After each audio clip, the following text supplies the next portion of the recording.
Selamat siang Ibu, perkenalkan nama lengkap saya Maria Imelda Subun dengan NPM 33210073 akan mempresentasikan hasil ujian akhir semester dengan topik rekayasa genetika. Rekayasa genetika, kemajuan teknik dan konsep dari disiplin ilmu biologi molekuler dalam 3 dasawarsa terakhir ini telah membawa pengaruh luar biasa di dalam penguasaan bioteknologi. Tidak ketinggalan pula disiplin ilmu genetika turut beserta menikmati kemajuan tersebut. Semakin banyak bukti penelitian dengan pendekatan genetika berhasil menerangkan patogenesis sebuah penyakit yang sebelumnya tidak pernah didiskusikan dengan tinjauan genetika. Oleh karena itu, cukup beralasan apabila saat ini genetika menjadi sebuah ilmu yang banyak dipakai di dalam biomedis. Pemahaman tentang konsep dasar DNA sebagai pembawa informasi genetik pada akhirnya melahirkan subdisiplin ilmu baru dari disiplin ilmu genetika molekuler. Kehadirannya melengkapi subdisiplin yang lainnya seperti genetika formal, genetika populasi, genetika klinik, dan pelayanan konsultasi genetika. Genetika molekuler berbicara banyak tentang DNA sebagai pembawa informasi genetik, struktur DNA, replikasi, dan reparasi, konsep dasar transkripsi dan translasi, konsep dasar kode genetik, gena dan mutasi, serta rekayasa genetika. Penerapan teknik biologi molekuler untuk mengubah susunan genetika dalam kromosom atau mengubah sistem ekspresi genetik yang diarahkan pada kemanfaatan tertentu. Gen, pembawa informasi genetik. Gen merupakan komponen operasional pembawa informasi genetik. Gena dapat didefinisikan sebagai sebuah segmen molekul DNA yang memiliki informasi biologis atau genetis merupakan cetak biru untuk pembentukan RNA dan molekul polipeptida.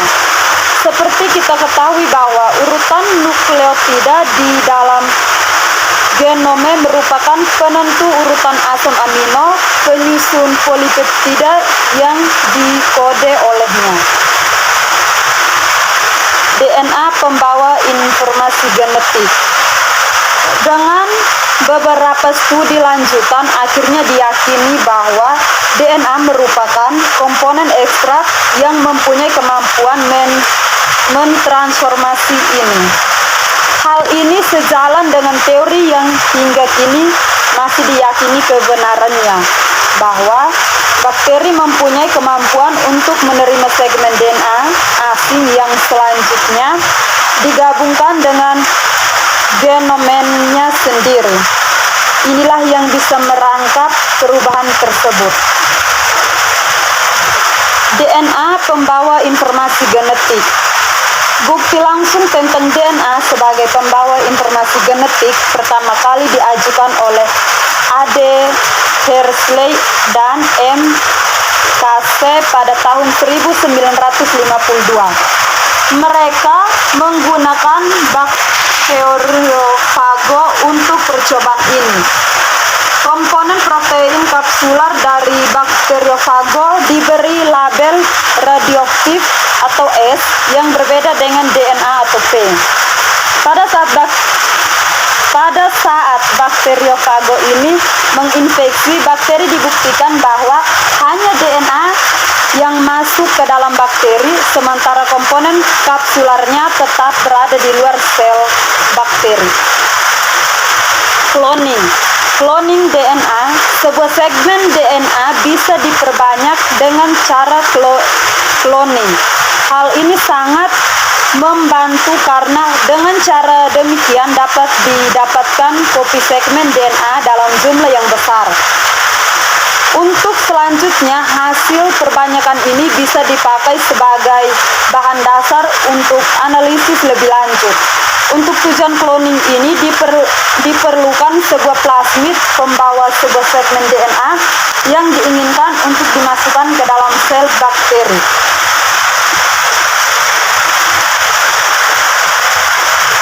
Oleh karena sifat waktu yang cepat, plasmid yang kita transformasikan ke dalam sel bakteri tersebut ikut pula diperbanyak. Pada akhirnya kita akan mendapatkan plasmid yang mengandung segmen DNA yang diinginkan setelah mengekstraksikannya dari dalam sel bakteri. DNA rekombinan. Rekombinasi sering diartikan sebagai pengaturan kembali komposisi molekul DNA. Dalam bentuk nyatanya, rekombinasi adalah sebuah proses yang berkaitan yang berakibat sebuah segmen DNA terputus dari segmen DNA yang biasanya menjadi lanjutannya dan bersambung dengan segmen DNA yang lainnya. Sebagai hasil akhirnya adalah komposisi dan urutan nukleotida menjadi berubah. Lain dengan mutasi, rekombinasi dapat menyebabkan perubahan urutan nukleotida DNA yang signifikan dan meliputi lokus yang panjang. Hal ini terjadi karena dengan rekombinasi perubahan urutan nukleotida di dalam genom dapat berubah secara drastis dan dalam jumlah yang besar. Pada prinsipnya adalah sebuah segmen DNA tertentu di dalam genom eukariotes maupun prokariotes transposon memiliki kemampuan untuk berpindah dari satu tempat ke tempat lainnya. Perpindahan ini bisa disertai pengkopian. Segmen DNA aslinya masih ada di tempat semula, sementara yang berpindah adalah kopinya. Tanpa proses pengkopian seperti layaknya mekanisme cut dan paste. Transformasi memperkenalkan DNA ke dalam host sel lain sedemikian rupa sehingga gen tersebut dapat diekspresikan.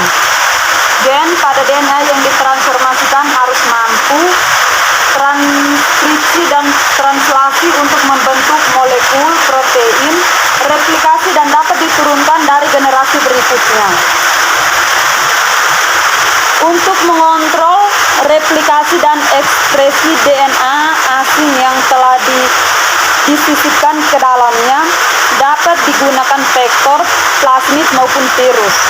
Transformasi dapat didefinisikan perubahan keadaan atau sifat satu strain oleh DNA asing dapat dilakukan dengan memasukkan DNA donor ke dalam sel inang. DNA donor bisa utuh ataupun rekombinan. Teknik transformasi, induksi kimia, biolitik atau mikroinjeksi, elektroforasi atau elektropermeabilisasi. Sekian dari hasil presentasi saya.